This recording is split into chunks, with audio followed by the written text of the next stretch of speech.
Hey everybody, welcome back to another edition of Movies That Move We. As you can see, my daughter Zenobia has returned to help us out with this one. We went to see it, 2 weeks ago now? Right after Thanksgiving. No, I want to say it was last weekend. Yeah. Yeah, we went to go see it. Makes no difference. I saw it a week or two before that, so I've seen it twice so far. Because she's missed, I got to go the first day it's out. Me, on the other hand, I'll wait until the last week it's in the theater so that no one's sitting beside. Long story. I have a thing about theaters. Anyway, so we went to see it. And for anyone who's watching this, spoilers ahead, okay? So if you haven't seen it yet and you don't want to know what's happening, just come back and watch this later, okay? So the movie opens with the tribute, the funeral of T'Challa, which you're sitting there and you're watching it and you're seeing all the emotion. And Disney has this thing with trying to make you ugly cry in the theater. And the one thing I can say is during that whole scene, you could have heard a pin drop in the theater. It was absolutely quiet. But I think the way that they gave tribute to Chadwick Boseman was perfect. And I don't know if you guys remembered when Black Panther first went to streaming, just before he died, it was a whole different opening for the beginning, where they show like they kind of visually pieced together all of the Avenger and the Marvel universe. Oh yeah, this one, it was just like pictures of him. And I like that me seeing it twice, it happened in both instances. So it was like, when I first saw it, when the scene came up, it was just like total silence. Everybody was completely silent in the theater. And I was like, wow, like people have so much respect, and like they really gave this man his moment of silence. And then when I saw it again, people did the same thing. So it's like people really like are giving this man his flowers, like after he passed away, and they're really like respectful of his death. I wish we had given him flowers before. I really wish that he lived a little longer to really prepare everybody for this. Not even prepare, but it's like, as he did this, everything happens in time, you know? And it's like, this was so his time. And then just like that, he's gone. It's fleeting. But what I was saying was, when Black Panther, the first one, came out, they still had that intro that included all of the adventures. And then when he passed away, they made it just him. And like you said, they did that again with this opening as well, and led right in with the funeral. They also gave tribute at the end. We'll get to that. But one of the opening scenes after the funeral was Queen Mother and Shuri. And her mother, this is taking place 1 year later, her mother brought the funeral clothing, and they were sitting by the river. They were about to burn it. And it was a way of letting go of grief. I don't know if that's something that's particular to any African culture or not, but it does speak to the way culturally people will set a ritual, if you will, you know, for birth, death, all of that stuff. And it was so simple. I feel like too, like it does kind of tie into any culture and how they handle death. I mean, at a certain point, even if it's not a year later, at a certain point, like if somebody passes away suddenly or something like that, it's a situation where you want to make sure that if that person had some things left behind, that you're kind of disposing of it or getting rid of it to kind of just release that so you can properly grieve. Right. So I think that that's just like important across all cultures, I guess, if that makes sense. Or it was symbolic for all cultures. Right. And I think the other thing was, it kind of brought about how grieving isn't really on a timeline, because while Queen Mother was ready to move on, even though she still carried some hurt about she lost her husband and then she lost her son. And so she still was carrying some grief, but this was a step to moving on. Shuri was like, I'm not doing this. I'm not doing this. I'm angry. I want to fight somebody. My brother's dead. But I think you skipped over the part where the elephants. Well, no, I'll go back to that in a second. But you skipped over the part of, I also think, like, aside from the tribute and the funeral, even the way that they kind of explained his death, it was very reflective of how he actually passed away in, like, real life. Right. Like, how Shuri was trying to basically save him and everything like that. And couldn't get there because I think symbolically, like, everybody in the cast probably knew something was up or knew something was wrong. But, like, he wasn't really sharing that, or he wasn't really letting everybody know. He kind of wanted his illness to just be something that stayed between him and his family. So it's kind of like, it was the same vibe in the movie. I appreciate how they explained. They explained without explaining. Yeah, and they also made it reflective of the actual story, the fictional story. Yeah. Reflecting the real life story. Like, they still kind of treated him, I don't even know the word to use, but it was just like they did it. They handled the situation really well, if that makes sense. They honored the character, but they honored the man playing the character in the way they addressed, okay, well, how'd he die? Because you can't start the movie and say, oh, he just died. Yeah. And leave it at that. It was an illness that took him suddenly. Plain and simple. So Shuri's way of grieving compared to her mother was to immerse herself in her work, because she couldn't figure out in time how to save her brother, but her other mission was to bring back the heart-shaped flower. Because even though there wasn't a clear decision at that point about if there was going to be another Black Panther and who would be the Black Panther at that point in the movie, that purple flower represented a lot for Wakanda. I'm going to bounce back to the elephants real quick. We're back at the scene where they're sitting by the riverside and Queen Mother's trying to get Shuri to get into the ritual. This scene is also where we're first introduced to Namor and his world. So you pointed out something significant about the elephants in that scene. Yeah, so what I noticed was like when the scene starts, they first show like the elephants, and I noticed that the elephants were in order, basically in the same order that their family was in, where it was Queen Mother, it was T'Challa, and then it was Shuri. So it was like the mother elephant, the, I guess, firstborn elephant, and then the baby elephant after that. So I did notice that, and it was like, it wasn't even just like a short little clip. It was like they were in the scene. You see them kind of like walking into the water and like getting washed up or drinking the water, whatever they were doing. Like they actually really honed in on that. So I was like, was that like another symbolism kind of thing in the movie? Yeah.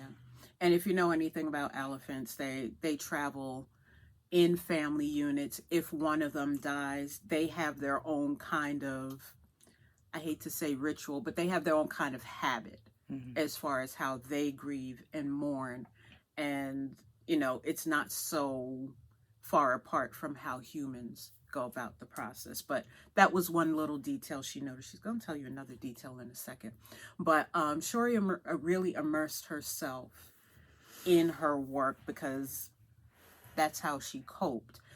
And again, with the grieving process and how people deal with things, I love that they gave that very human element to such a fictional character. It helps you kind of relate to everything that was going on. What happens next is they find out that there's more vibranium outside of Wakanda. which ties into Namor. We'll get to that in a second. And that the U.S. government is trying to mine that vibranium since Wakanda won't give it up. So this thing turns very political very quickly. And they also find out that there is a scientist that has given the U.S. government some information to build a piece of equipment so that they can mine the vibranium. They find out that this scientist is a 19-year-old college student.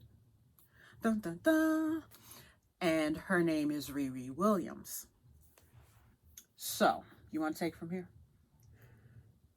I mean, what do you mean, take it from here? Like, I mean, I feel like in the movie when I first saw it, like, I really liked, I don't know, throughout the whole movie, I liked the vibe of, like, powerful Black women in general. Yes. So, like, when I first, like, in the first scene when, you know, my mom was saying they, you know, Wakanda was in that global meeting with everyone discussing the vibranium in the first place, you know, Queen Mother stood up and let them know, yeah, we know that you guys are trying to get to the vibranium, and we know exactly who did it, and we caught them. Mm-hmm.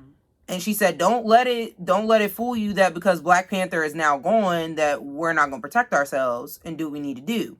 Right. So that was the first, like, powerful stance I saw. Then I'm seeing Ree Ree Williams in the first clip of her introduction. You see her going up to another or a white college student and demanding her payment for doing work. Right. Very, like, hard work. Mm-hmm. You know, and he's talking about, oh, well, you know, I'll pay da-da-da-da. And she's like, well, now it's going to cost you more because you're holding me up from what I got to do. I spent time doing your project or whatever. You going to pay what you owe kind of thing. Right. There's interest. So it's like, off the bat, you can tell that whoever this person is, like, they're powerful. Uh-huh. They stand their ground. They ain't taking anybody's crap. So right. It's the different level of strong Black woman. Normally you hear strong Black woman and it's always tied to adversity. Mm-hmm. But she's an MIT student. She's done work for the government at 19 years old. Mm-hmm. She's invented some stuff for herself. And so, once again, you have Shuri already in the STEM space. Mm-hmm. But now it's like, oh, no, there's not just one. This is kind of a norm. Look, here's another that's just as strong in technology. And she's making her living off of it in more than one place. Yeah. You know? So, oh, yeah, and they wanted to kill her, the government wanted to kill her, and so did Namor want to kill her? Namor wanted to kill her. Well, the government wasn't trying to protect her. Yeah, so yeah. I think once they found out that Wakanda was involved, I think that's when they were kind of trying to, like, what do they call it? Apprehend, yeah. Yeah, so they were trying to basically, like, arrest her on that. Mm-hmm. But, yeah, I mean, they have no interest in... They didn't care if she lived because they had the information. I don't think it was a matter they wanted to kill her, but they didn't care what happened to her as long as they got that information in the machine that they needed. Gently. We'll say that. Like, they didn't care. It was just a matter of we want what we want, and that's it. You know, throughout, that's been the narrative with the vibranium this whole time. It's like, they're just trying to get what they want at any means necessary. Like, you know, if Wakanda isn't going to willingly give it up, they're going to go after it. So... Right. And so, in comes Namor. And his attitude is basically, listen, what y'all gonna do is y'all gonna help me fight off these people for the vibranium. You've protected yourself. Protect me. Or I'll wipe you out. It's this basic offer, if you will. This is where you see Shuri step into her brother's position. Always a princess, not a problem. Queen Mother has the queen role, so unless Shuri plans on fighting her for it, she's not gonna be the queen. And frankly, at that point, her head wasn't there. Mm-hmm. But she was forced into a position where she had to negotiate on Wakanda's behalf. Mm-hmm. And this is just me. I think she did well. But there came a point where she had to make an even harder decision as far as how she was going to protect Wakanda. And this was leading up to her becoming the Black Panther. Mm-hmm. Okay. They managed to remanufacture the heart-shaped flower. She found the code after visiting Namor because they had a similar. Well, I think they had their vibranium that was on their land. Right, but they also had, I don't remember what it was, some kind of plant that was growing alongside of the vibranium, which is basically on land what the heart-shaped flower was. It got its power from the vibranium. They explained all of that. So when Shuri realized that they had that same thing and she had a sample of it in a bracelet that Namor gave her, she used that to re-engineer the flower. And so she took that so she could become the Black Panther to save Wakanda. But in her dream, she didn't, I won't spoil that part. She didn't meet who she expected to meet. But it was who she needed to meet when she was in that dream state that the flower causes. And she was challenged. You know, are you going to go hard in order to do this, or are you going to be gentle? Because one will get you killed and one will save Wakanda. What you going to do? And she really had to figure out her balance there. And she made the hard decision. She didn't get Black Panther by fighting to be Black Panther. No one came up against her for that. And so every move that she made was about, I have to maintain what we have here in this space. It wasn't that she wanted to become the Black Panther, because as far as she was concerned, T'Challa was it. Mm-hmm. Nobody else could fill his shoes. And hello, duh, no one else can fill his shoes. But getting to the point of change and acceptance. Again, all the things that go along with grief. And I even noticed, like, there was a clip before when she kind of had Namor yield to her. Like, she kind of had him in a position where she could have ended his life or not. Mm-hmm. Where all of the turmoil in both nations between Wakanda and I forget the other nation. It starts with a T. I don't remember what it was called. But Talokan, there we go. Yeah. So Talokan and Wakanda, she was seeing like the turmoil that was brought about by this divide, this now war that they kind of had between each other for this protection of the vibranium and going to the surface world and all this other stuff. All of that turmoil started to rewind. Like, you see scenes of that, like all the turmoil that was going on in both nations, it was rewinding itself and going back to just normal people living their life in their cultures and their countries or whatever.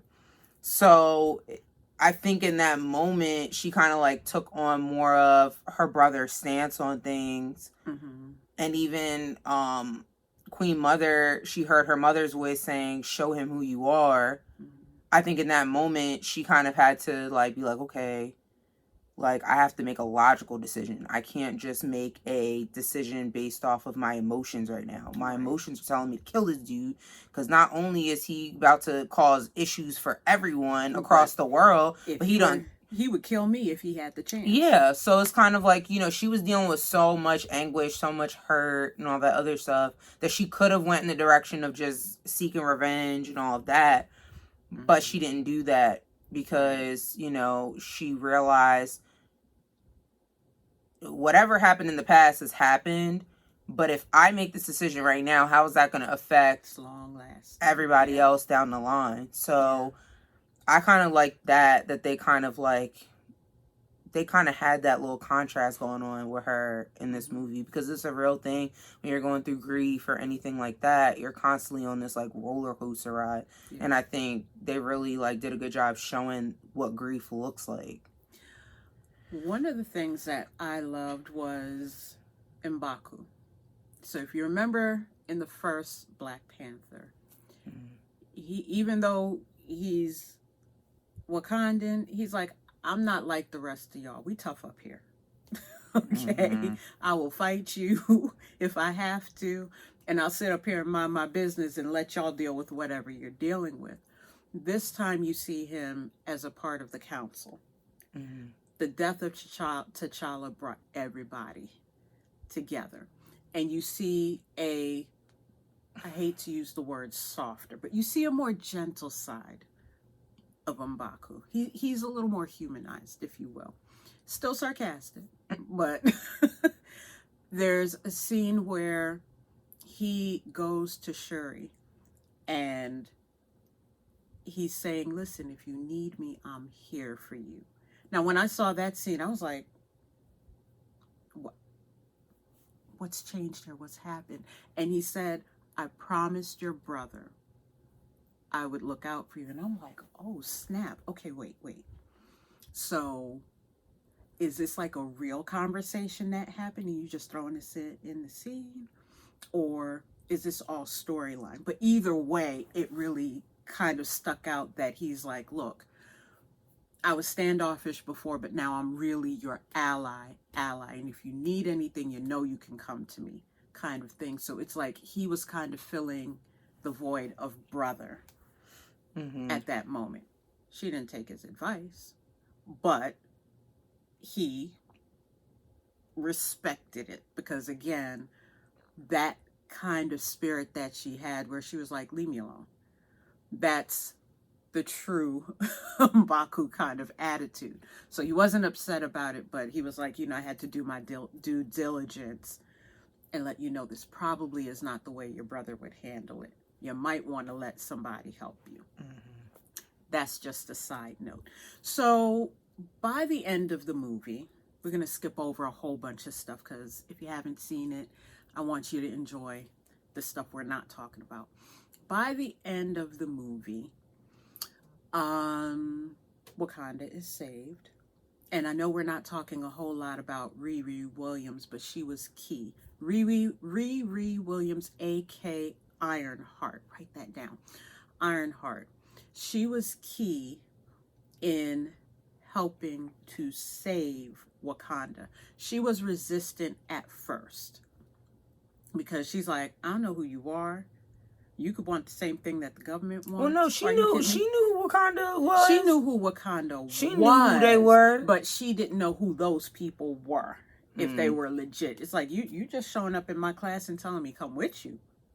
That's not how we do things. It's a very American attitude. I don't know you. Where are you taking me? Yeah. And you also realize she's dealing with a certain level of grief too. And she had to let go of some things in order to assist. And she had to reveal some things in order to save her life and also to help Wakanda. Queen Mother. Well, do I want to talk about that? No, you didn't talk about that at all. Basically, we're not going to talk about that. But basically, Queen Mother took the position of basically adoptive mom once Ree Ree got there. It's like, I'm going to protect you like I protect my own children. And you could kind of see, without it being discussed or said, Ree Ree fell comfortably into Wakandan society. It wasn't covered by the end of the movie, I think, but I don't know if she stays in Wakanda. She had to go back to Chicago. Right, she did have to go and then back. She even invited Shuri to come, That's but right. Shuri said she had something else to do. Yeah. But they gonna give her a call. And when I say they, Avengers gonna give her a call. S.H.I.E.L.D. is gonna give her a call. After that whole situation happened. Yeah. I'm just gonna throw that out there. Yeah. Another thing I wanted to kind of talk about it with the grief thing. but we were talking about other stuff. I'm currently going through my lock journey, which is why I have this head wrap on right now, because I'm going through the rough stage where I'm trying not to like keep retwisting it or anything like that, but I'm just kind of letting it lock. Mm-hmm. But in the beginning scene where basically Queen Mother comes in and lets Shuri know that T'Challa passed away, she had her locks. Long locks. Now, fast forward a year later, once they fast forward after the funeral and everything like that, and they're talking about current times, once Queen Mother was back in her element, back in her home, and she took her headdress off and everything, she cut her locks off. Right. So it was I love to see that, because people think of change. Yeah, and people, with women in general, I feel like with our hair, when we go through certain things, we change it.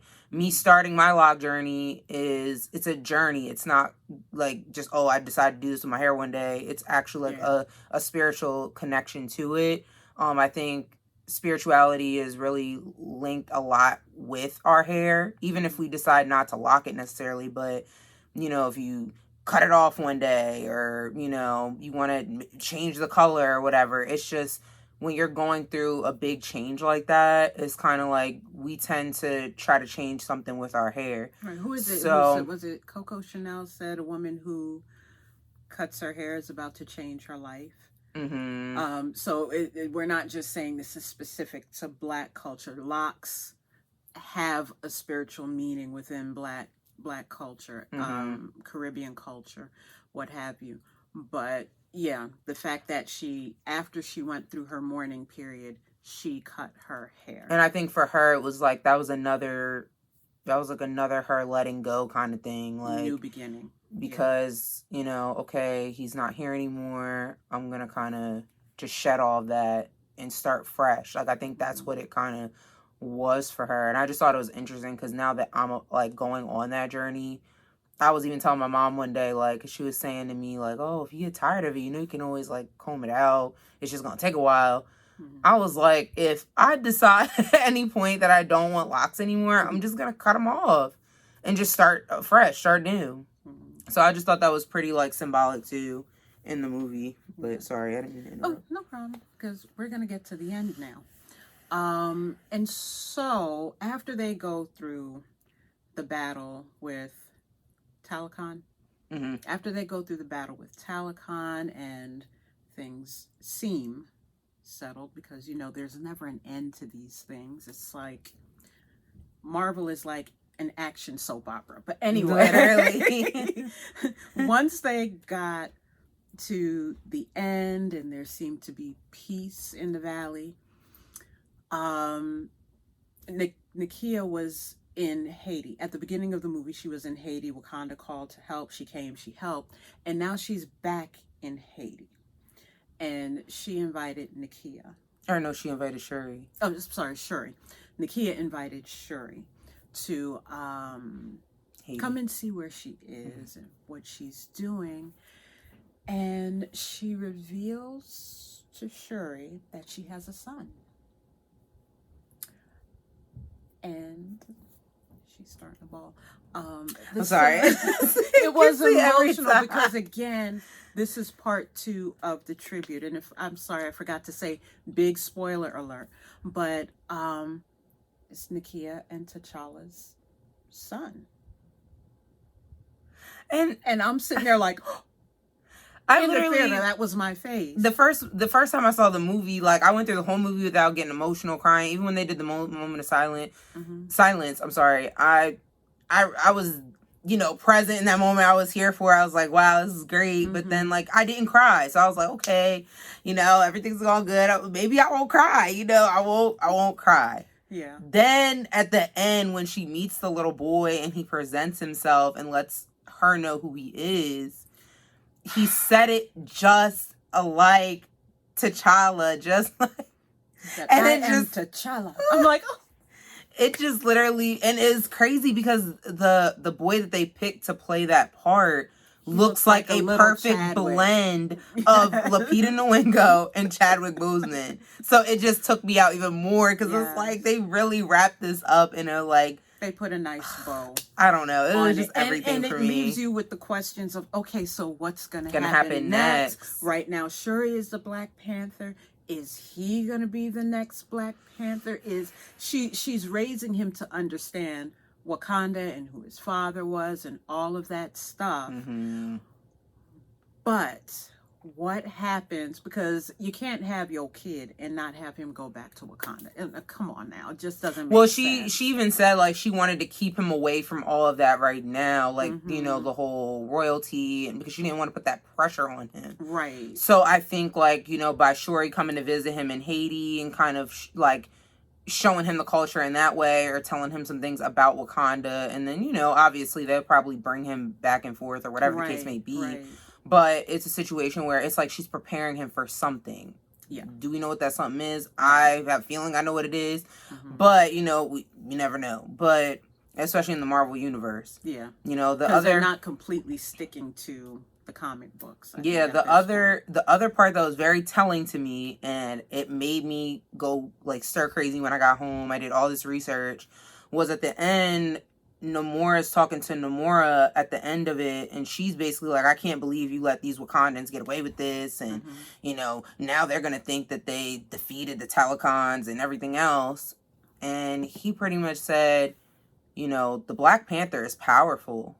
Mm-hmm. And as he's saying this, mind you, Mayans and people in that culture, kind of like Egyptians, like they painted a lot of depictions of their gods and goddesses. Yeah. So he's painting himself and the Black Panther on his wall and explaining to her that, you know, we're allies at this point. They see us as an ally. We're going to behave that way for now. But we still gonna get what we want. Like, we're still going to go to war with the surface world. As Teddy Riley said, it ain't over.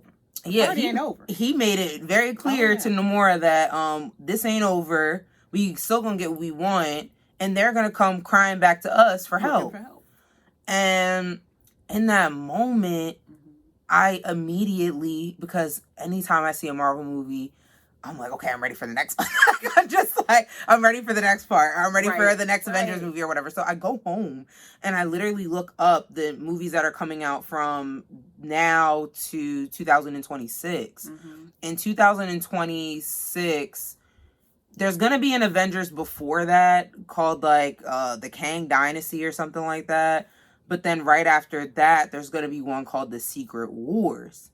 Now, if you read the description online, they're saying that, you know, it's Secret Wars. Ooh, it's a secret, so we can't tell you what it's about. But me putting two and two together, if Namor is talking about going to the surface world and wreaking havoc, that's most likely what's going to happen. Because now that Thanos is gone, there has to be a villain that's just against everybody. It can't just end with Thanos trying to end the whole world. And now there has to be somebody else. Well, the other thing that... and there's probably somebody who is completely immersed in this way more than I am. I think, well, Tony Stark is gone. Mm-hmm. But I think Ironheart was his protege. Well, in the comics... what I just read anyway, in the comics, they basically said that she admired Tony Stark a lot. And I think they did say that they met, or like he brought her on at some point. Read the comics, I don't know. I don't know either. Like, I haven't read the comics since I was like 10. I have to be completely honest. Black Panther, the one that came out in 2018, was my whole driving force to even get into Marvel in the first place. Like, I wasn't really into Marvel. Yeah. Well, I'm not gonna lie. I do like the Iron Man movies, but that was probably the only Marvel movies I was watching. I wasn't watching Avengers. I wasn't really watching like the Hulk and all the other stuff. I wasn't really that into it until Black Panther came out. Once Black Panther came out, once I got my representation, I was like, okay, now I can watch this. Again, that once again is a great thing. And like we said in the beginning, the thing that they did wonderfully was they focused Black women, and they continue to focus STEM in the Black community. Now, at the end of Black Panther, the first one, I think it was it Nakia? Was it Nakia and Okoye or Nakia and Shuri? They were charged with building a STEM center, technology center. It was in. Are you talking about the first Black Panther? The first one. It was Shuri and it was T'Challa. Basically, he went back to Killmonger's father's place where he lived, his apartment building. He bought he bought that building so that he could create a new outreach center. That really happened. Something like that really happened. Disney actually did support building a tech center, community center type situation. I think that was that in Compton, South Central? Yeah, it was in Compton. Somewhere in California. Yeah. Largely populated by Black folks. They decided to build that there, and that was kind of repeated here about the importance of Blacks in STEM when you bring in Ironheart as an MIT student. I didn't even think about that, but she may even be like an influential part of that. Like they might bring her in on those outreach centers or have her kind of oversee that now that, I mean, she already is an MIT student, but it's kind of like she had such a big influence on the last situation that happened in Wakanda. They may look to her for that, you know, another person, right, you know, that's from the surface world or from the mainland to kind of come in, you know, do that. So all in all, I think this is a great next chapter. I think it takes some of the pressure off of Black Panther can only be one person, one thing. I think they put a neat ribbon, if you will, on the tribute to Chadwick Boseman. It'll be interesting to see where this goes next, how young T'Challa moves into or between these two worlds, Wakanda, Haiti, and the rest of the world. It'll be interesting to see how they piece all of this together. But all in all, I loved it. I love it. I give it a 10. I do too. You know, just on the fact of how they handled it and that they actually dealt with grief, because the easiest thing to do would be the king is dead and now we must go off and do this next project. But they really all the way through dealt with levels of grief. Mm-hmm. You know, so what you think? Definitely 10 out of 10 for me. I love Black Panther. I love the whole franchise and like what they've done, because it really, the behind the scenes, it really like just gave our people the grounds to like create, and it's with us involved. It's not like, I don't know. I just love the whole thing. So I didn't write his name down and I'm regretting it. The guy who played Namor. Oh, yeah. He has a book out. I always promise to put things in the comments and then forget. I will try and find the title of the book. But I read an article where he mentions how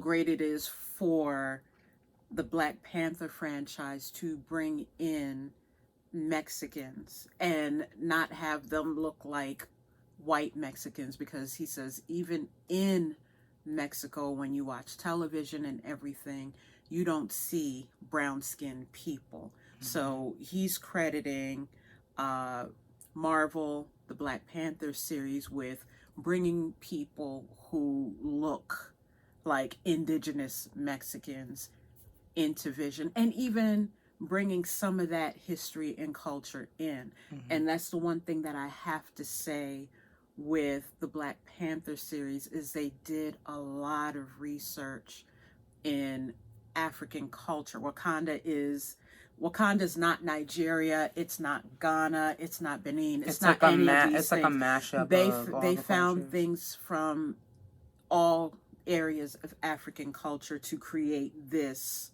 world that you see and create an authentic tribe, if you will. Mm-hmm. And again, you see them doing the same thing with Talcon and Namor and his world.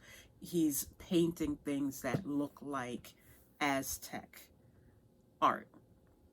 All of their headdress, the garb that they wear, all of that stuff, they're dipping into that mythology. Mm-hmm.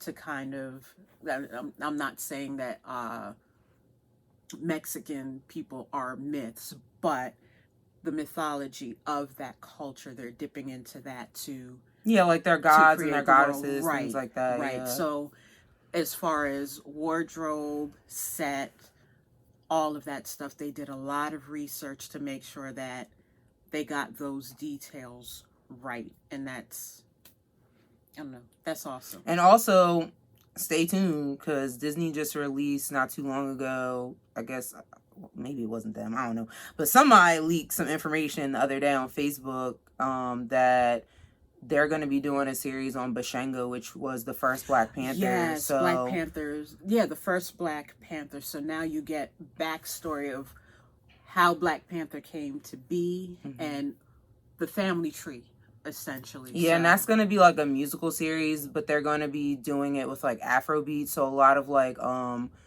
African artists are getting involved, such as like Wizkid, Burna Boy, like people like that. Or I think Burna Boy is actually a character in the movie, or in the series. I'm sorry, but yeah, I think that comes out 2024 on Disney Plus. So it's definitely something you want to keep your eyes out for in the future. Yep.